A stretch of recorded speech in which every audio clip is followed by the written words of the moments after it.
aller petit tour au jardin quelques semaines plus tard, voire même plus d'un mois.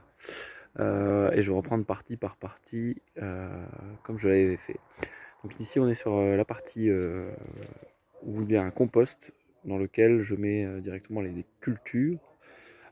Culture de courge musquée de Provence, alors qui est vraiment partie là du coup sur le bas côté et qui va rejoindre la palissade ici. Et il y a également encore deux autres pieds. Un que je vais faire partir par là dans un tas de bois et l'autre qui va longer et qui longe en fait même et qui est arrivé quasiment là-bas, qui est ici en fait. Dans le compost j'ai aussi encore les pieds de tomates qui survivent. J'en attends pas grand chose, je les laisse faire ce qu'ils sentent bien pour eux. Et on a aussi des pieds de topinambour qui poussent naturellement. Je vois aussi apparaître euh, de la pomme de terre. Bon, on verra bien ce que ça donne, hein. C'est cadeau de toute façon. Sur la planche d'à côté, on a un pied de courgette ici. Bon, pas très en forme, à mon avis, il ne produira pas grand chose celui-là. Et en plus, il est atteint de l'oïdium. J'ai pas encore effeuillé. Bon, on verra bien si j'enlève une feuille ou deux qui est malade. Juste à côté, on a des pieds de concombre qui grimpent, qui grimpent, qui grimpent, qui grimpent, qui grimpent, qui grimpent, qui grimpent, et qui s'en vont dans l'arbre qui est juste au-dessus. Bon, c'est très sympa. On va le laisser faire après et on verra si on a quelques concombres. Pareil pour ses voisins juste là. Sur cette planche, on avait deux pieds de courgette, donc qui, pareil, sont bien développés, qui sont tous les deux atteints de l'oïdium.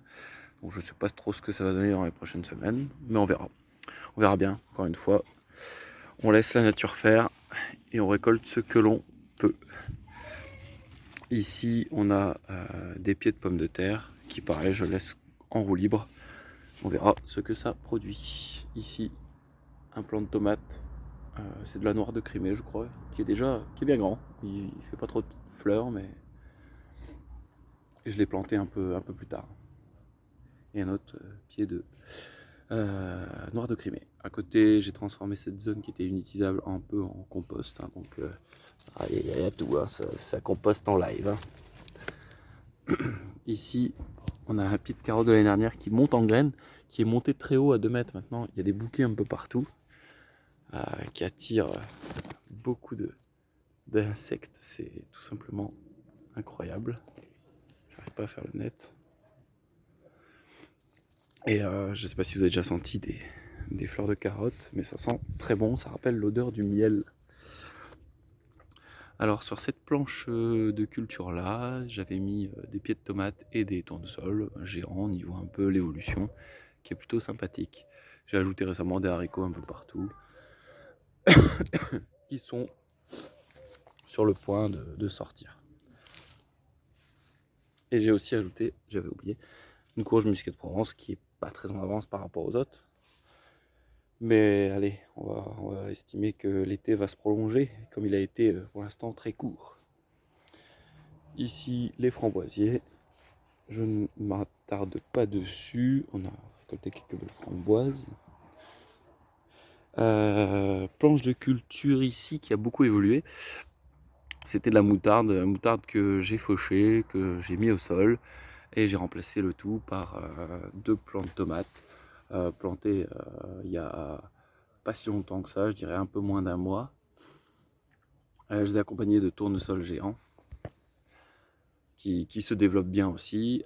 Et j'ai mis au pied de tout ça des haricots. Haricots qui sont haricots beurre. Et je récolte, alors je fais pas de butage, rien du tout, je récolte ce que j'ai en termes de haricots. Et puis c'est tout. Ici encore, on a une carotte de l'année dernière qui monte en fleurs et qui nous attire moult insectes, c'est incroyable. Et si vous avez l'occasion, allez sentir ce genre de choses. Là, je peux pas le faire pour vous. Ça sent très bon. À côté, on est sur une culture de petits pois et petits pois mange-tout qui touche à sa fin, sur laquelle on a fait de de superbes récoltes.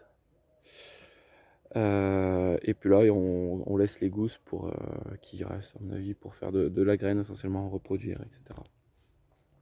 Et enfin, sur ces dernières planches, de la tomate. De la tomate qui n'est pas vraiment tutorée, ou tutorée avec un petit truc que je me suis dit pourquoi pas essayer. J'avais des grandes lianes de liseron, je sais pas trop quoi en faire. Je les ai effeuillées et puis j'utilise à des fins de les maintenir les pieds de tomate. Et il semblerait que ça tienne pas trop mal en vrai.